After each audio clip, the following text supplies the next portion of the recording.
क्या आपने कभी सोचा है कि पानी में रोटी भी पक सकती है? हिमालय की वादियों में एक ऐसी जगह है जहां आज भी बिना गैस, बिना चूल्हे लंगर पकता है। और इसके पीछे हैं गुरु नानक देव जी और भाई मर्दाना से जुड़ा एक अद्भुत चमत्कार। ये कोई कल्पना नहीं है, ये वही स्थान है जहां आज मणिकरण साहिब गुरुद्वारा स्थित है। आइए इस दिव्य कथा की शुरुआत करते हैं। गुरु नानक देव जी अपने प्रिय साथी भाई मर्दाना के साथ हिमालय के कठिन रास्तों से गुजर रहे थे। ऊंचे पहाड़, घना जंगल, ठंडी हवाएं और लगातार बारिश। रास्ता कठिन था, लेकिन गुरु नानक जी के साथ होने पर हर कठिनाई एक सीख बन जाती है। एक शाम जब वो आराम के लिए रुके तो गुरुजी ने कहा कि मर्दाना, लोगों के लिए लंगर बनाना है, जाओ और भोजन की सामग्री इकट्ठा करो। भाई मर्दाना तुरंत निकल पड़े। गांव में गए, लोगों से अन्न मांगा, कहीं से दाल मिली और कहीं से चावल। शाम होने तक सब सामग्री इकट्ठी हो चुकी थी, लेकिन अब दिक्कत थी लकड़ियां, क्योंकि लकड़ियां इतनी गीली थी कि चूल्हा जल नहीं रहा था और बारिश रुकने का नाम नहीं ले रही थी। ठंड इतनी ज्यादा थी कि हाथ पांव कांप रहे थे। मर्दाना चिंता में पड़ गए कि अब भोजन कैसे बनेगा। इतने लोग भूखे हैं, मैं क्या करूं? गुरु नानक देव जी ने उन्हें देखा, मुस्कुराए और एक पत्थर उठाया।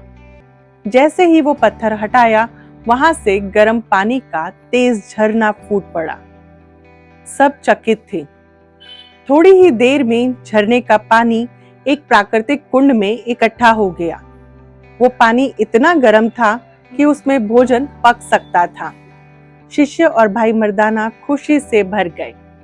सबने मिलकर दाल, चावल, सब्जी, खीर सब कुछ झरने में रखकर पकाना शुरू किया। कुछ ही देर में कुंड से अद्भुत खुशबू भी आने लगी। लेकिन अभी एक काम बचा था, रोटियां यानी कि प्रसाद।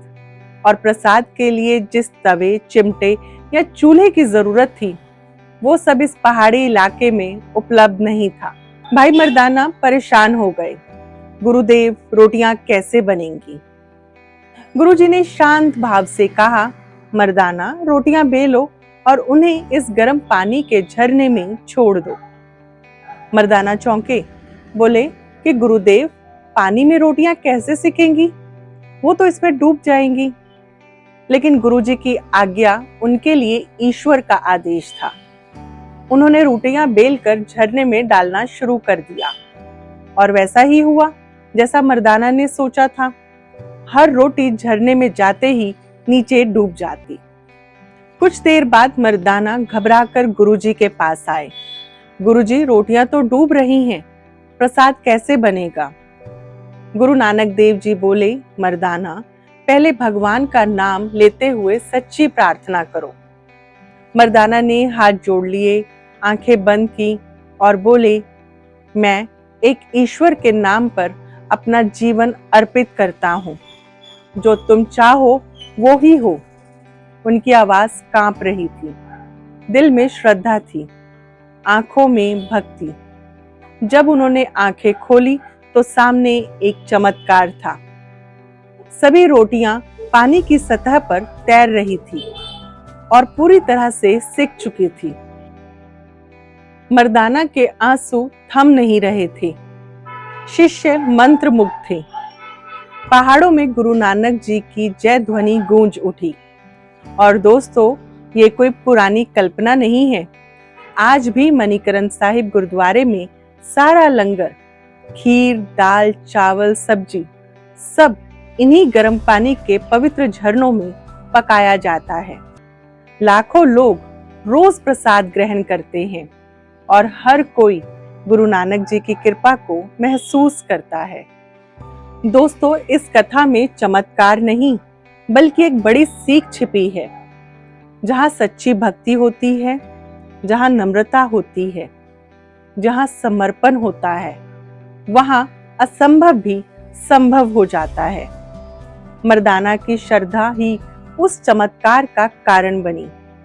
गुरु नानक देव जी ने दुनिया को ये संदेश दिया कि ईश्वर वहां प्रकट होते हैं जहां दिल साफ होता है, इरादे पवित्र हों और सेवा का भाव हो। अगर आपको ये कहानी पसंद आई है तो इसे अपनों के बीच जरूर शेयर करें। साथ ही ऐसी मोटिवेशनल कहानियां सुनने के लिए चैनल को सब्सक्राइब करें। खुश रहिए, सेहतमंद रहिए। मन और दिमाग को शांत रखने के लिए रोजाना मेडिटेशन और योगा जरूर करें। वाहेगुरु जी दा खालसा, वाहेगुरु जी दी फतेह।